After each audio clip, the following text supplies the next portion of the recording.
On this edition of the Table of Content, we are joined by David Belczyk, a Catholic author.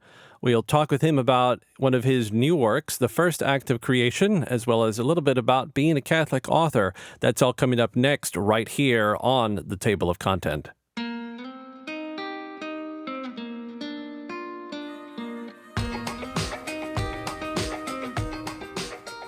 Thanks so much for joining us on this edition of the Table of Content. I am your host, Albert Steins. A very happy Advent and upcoming Merry Christmas to all of you. We are joined today by David Belczyk, a Catholic author. We're going to be talking with him about his latest work, and I want to make sure that I give him a chance to say hello. So, David, thanks for being with us. Thank you, Albert. So, David, as I do in pretty much every single show, almost verbatim, even that is a verbatim line itself, I'd like to give you a chance to sort of give our listeners an opportunity to know a little bit more about you. So if there's a sort of brief synopsis that you can give about your background, where you come from, and how you ended up where you are right now being a Catholic author. Sure. Thank you so much, and thank you to WAOP Audio Theater. I want to start by saying that I'm a big believer in spoken word literature and in the connection that it can create between the author and the reader or the listener. So I'm a big fan of what it is that you all are doing here. As far as my own background, I'm a poet and fiction writer. My first publications came out in 2010. The poetry collections Forms and Vessels and called Perpetual. That was followed in 2011 by my first novel, which is called Ilenia. It is a lyrical conceptual novel that follows a number of generations of characters through particular towns and places that kind of mark the difficulties and challenges of their life. After that, I had a couple of other poetry collections, Somniloquy, which means sleep talking, and Unexpected Guest. My work has been featured in some musical composition and in some photographic work. In 2019, I published my second novel called City of Bridges, which is a mystery novel and was inspired by the historical architecture and geography of the Pittsburgh region, which is my home. And then most recently, about in the last month, my new work, The First Act of Creation, came out, and that's what brings us together here this Advent. I'm curious, though. I want to get into The First Act of Creation, but I'm curious. You just basically said that your first writing was in 2011, but were you a late inspiration to the world of writing, or have you always been a writer in some degree? No, it's something that started very young for me. I think it was maybe second or third grade I started writing poetry, and not really understanding what I was doing or what it was or how it fit into a broader artistic context. It's just something I wanted to do. And I went through a whole period in, throughout high school and into college where I was doing all of the kind of half-formed adolescent things that you have to get through, I think, just to work out your voice and to find a way to articulate the things that you're trying to get out. Sure. And went through I don't know, however many hundreds of rejections I got. And then, it just happened to be in the right place at the right time when things started to come together. Well, and that's a good testament to perseverance. I appreciate that you noted the section of, hundreds of rejections, as you said. And that seems to be somewhat of a commonplace for many writers. And I'm sure there's the ones that were just, they didn't have that. But to sort of go through that and to know in your heart, I am a writer. I'm going to keep trying regardless of the rejections. So it's a great testament to perseverance of following what you knew in your heart you wanted to be doing. Thank you. So let's get right into it. So the first act of creation. Here we are in the Advent season of 2020, and you have this book specifically focused on Advent. And I'm going to give you a good chance to talk about it. But I like that basically when we talked earlier, and I did a little bit of reading, how it's a sort of Advent stations similar to Lenten stations, because I had never in my entire life of being Catholic ever considered the thought of Advent stations. So it's a good preface for me to sort of kick it over to you and to sort of give our listeners a little bit more insight into what inspired this book. Sure, thank you. So it actually began with the Stations of the Cross in 2012 or 13, I think. I had wrote a Stations of the Cross. It was subsequently published by Liguri, called The Final Act of Creation. And, my writing is all secular predominantly. I mean, it deals with themes of faith and otherwise, but it's not ostensibly so. But I felt at the time called to do this. And after I had, it led me to a series of other questions, because when you really start to get deep into the meaning of the Passion, I think it leads you ultimately to questions about creation as to why are we here in the first place? And what is it that is so unique about the human identity and the human individual that it leads to this relationship with God? And so it was in the years following that I had the idea, well, what we really should do is to adapt this to Advent, and to, instead of walking the stations on the streets of Jerusalem, take a walk through salvation history and start with Genesis, with creation, go through the prophets, up to the ordinary events of the Christmas story, but also others that I think are less dealt with. So there's the Annunciation, but also the betrothal to Joseph, the refusal at the inn, and then up through Epiphany, the flight to Egypt and the murder of the innocents, and then the return out of Egypt. So that's what it hopes to do. And like the Stations of the Cross, both the first act and the final act, the proceeds from the book go to charity. In this case, the proceeds from the first act of creation go to the Holy Family Hospital, which is steps from the site of the Nativity in Bethlehem. And they serve mothers and babies regardless of their religion and regardless of their ability to pay. So it's an amazing thing. That sounds great. I mean, that's a generous gift from you. I mean, just from any writer, really. But that's an extremely generous gift to just have sort of all the proceeds go that direction. It sounds like a very worthwhile ministry happening there in Bethlehem. Well, they are doing amazing things out there, and I'm very proud to support them. Now, still staying with the first act of creation, I think some authors, they write purely from their own sort of inspiration, and some are not strictly concerned with the audience. They write a book because they wanted to write it, and they don't really care, perhaps, about the audience. It's just, this is what I write, this is what I do. You like it or you don't like it. So they're not really, I'm doing this for this person or this group of people. I doubt that's the case with the first act of creation. So I'm curious as to what is your hope, your desire for the book and those who pick it up and those read it. What do you hope that it does for them? Yeah, so I want to change. I want to change perspectives a little bit in a couple of ways. I think to be more theological about it, there is a view of the incarnation that it is a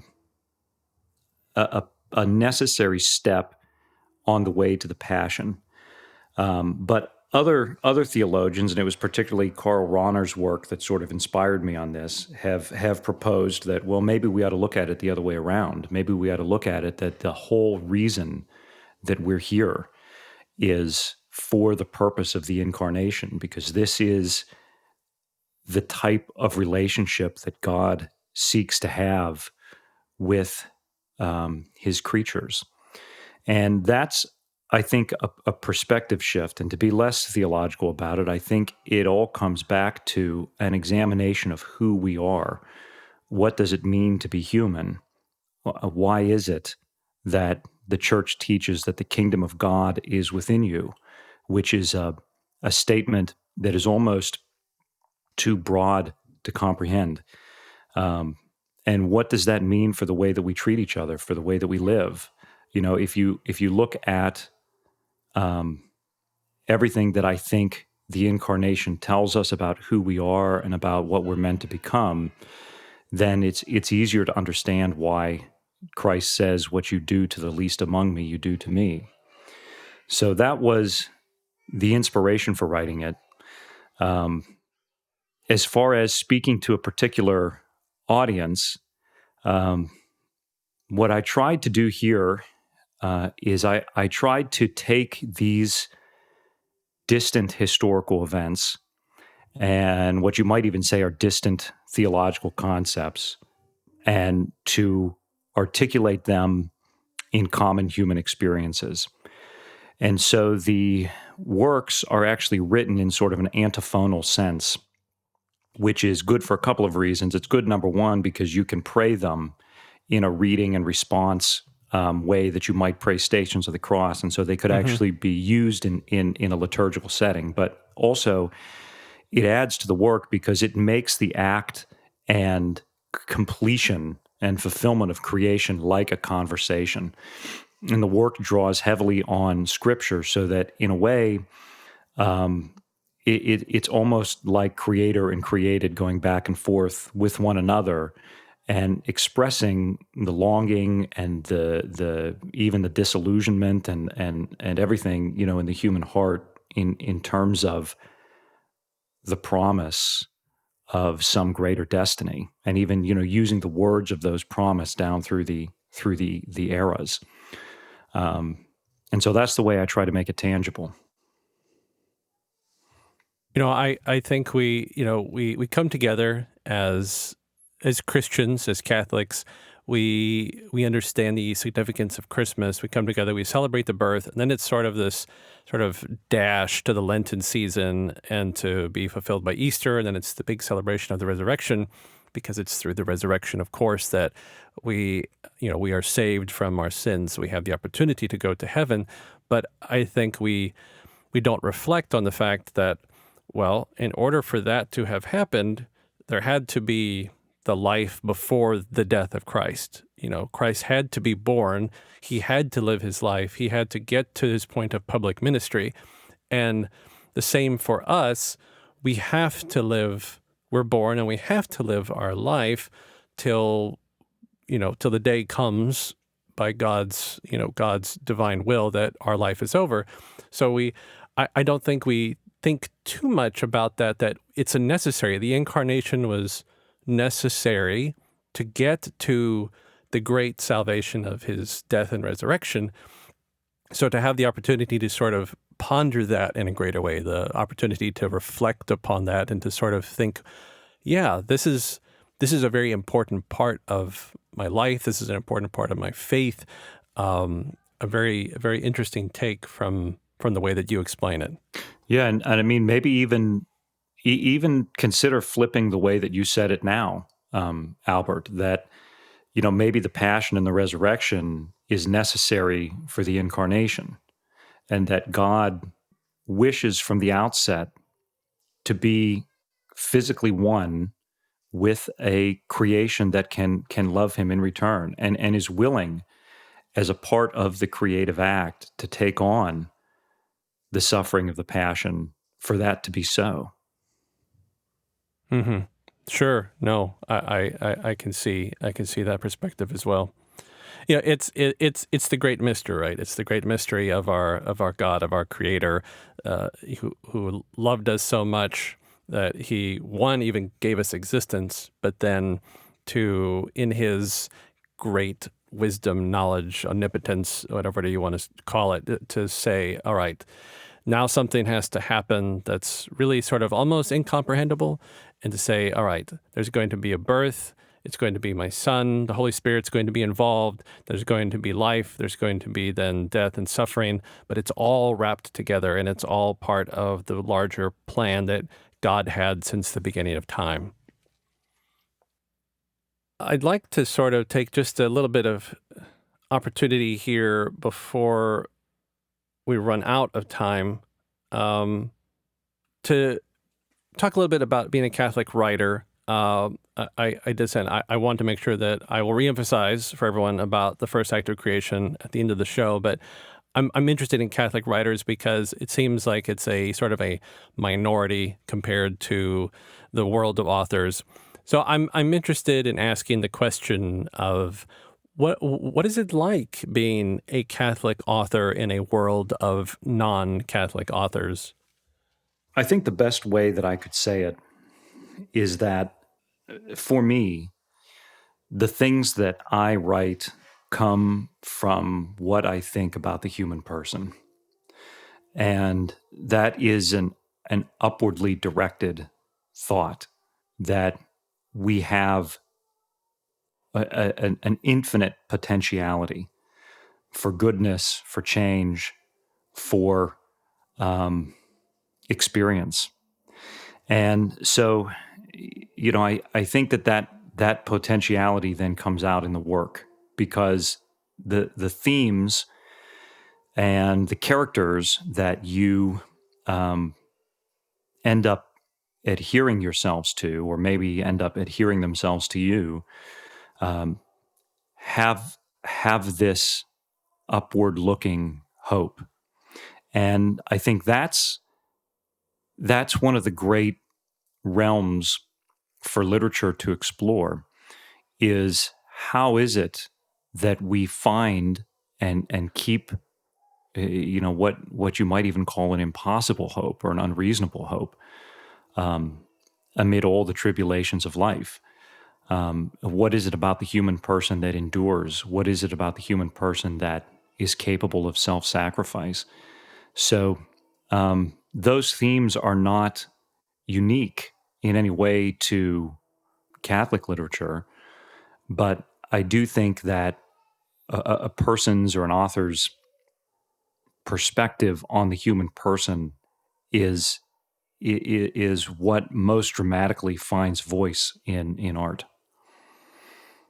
So you take your unique perspective on being an author, specifically being a Catholic author, and you create obviously something very, I guess we'll say, very obviously a faith-based writing like the first act of creation, but you're also able to create a novel like City of Bridges, which you nodded to in your introduction, and you said is a mystery novel. So it's a seems like a distant change from writing the first act of creation, this sort of Advent stations, spiritual contemplation, and you write City of Bridges. So there's obviously some difference, or maybe there's not from your perspective. So can you sort of allude to how you kind of go from one side to the other, if there is any change for you at all? It's a different mode of articulation, but it's concerned with the same questions about human identity. So the City of Bridges is about a courier who's carrying something, and he's killed while crossing a bridge, supposedly.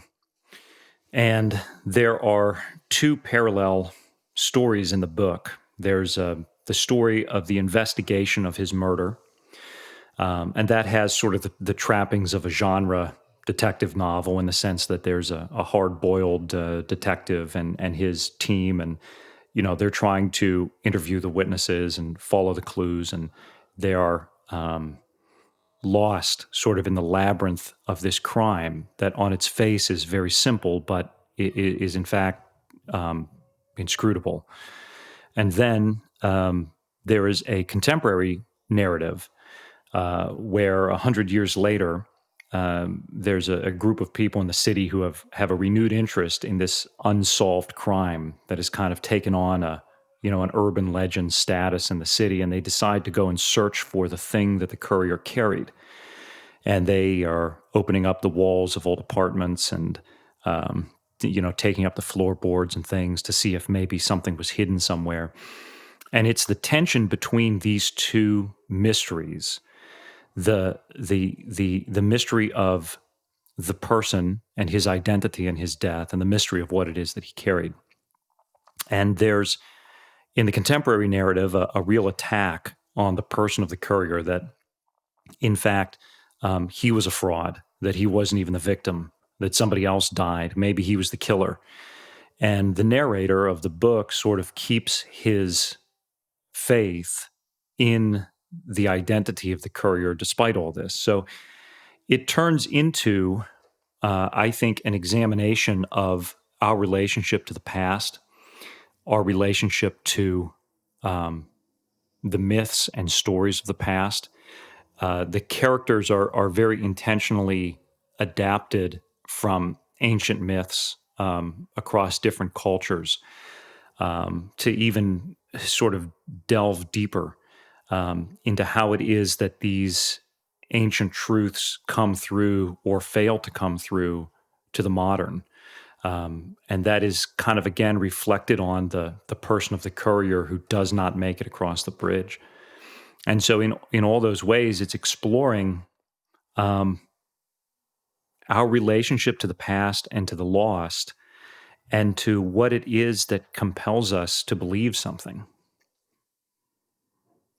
So that's how I think very different literary pieces can give voice to the same human concerns.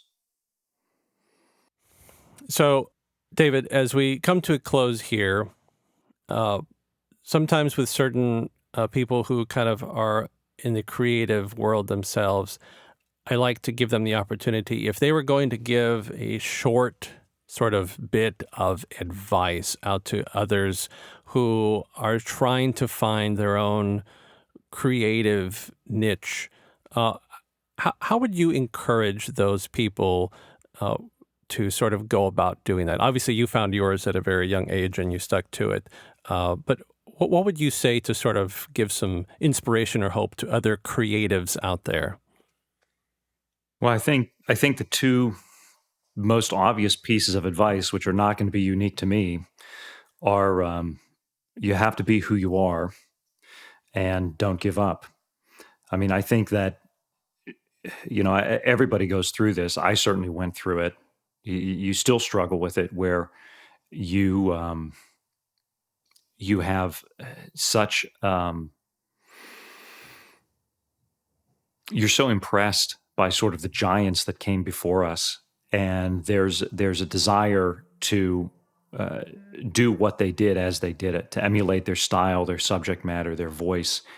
And I don't think you can succeed that way. I mean, every person has their own unique and valuable story and voice and perspective. And so you have to take the material that you're given and find the depth and the truth that is in that, and to write from what you know and from what you understand, so that you have a basis to make it compelling. And then, don't give up. I guess maybe the third thing that I would add is it's great to have a good editor. You can never, one of the most frustrating things is that you can never ever have the experience of reading for the first time something that you have created. And at some point, some people say, well, all writing is rewriting, and to a degree that's true. But at some point, you hit a place where you're not even making something better. You're just making it different.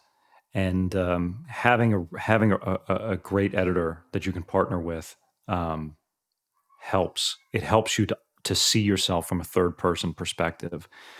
So don't bottle it up. Share it. I appreciate the last one. At Audio Theater, our senior editor, she does an amazing job for the stories that get submitted to sort of give them more life than they had. And we see a lot of these stories, and they're great stories, but then they kind of go under the red pen, and they come out even greater. So I do appreciate your last bit of advice there about the editor. Ladies and gentlemen, we've been having the pleasure of talking with David Belczyk on this episode, Catholic author, and we spent the first half of the program talking about the first act of creation.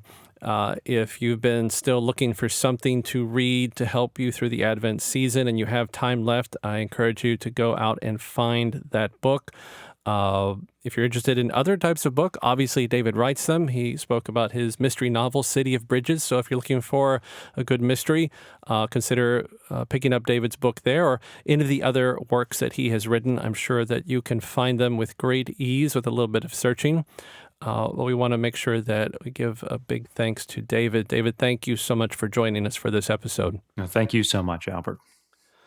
Ladies and gentlemen, again, as always, we're so glad to have you on board for the Table of Content, and we do want to make sure that we wish all of you a very happy Advent and a very blessed Merry Christmas and a Happy New Year. Thanks to all of you. Tune in. Until then, be good, stay safe. Peace.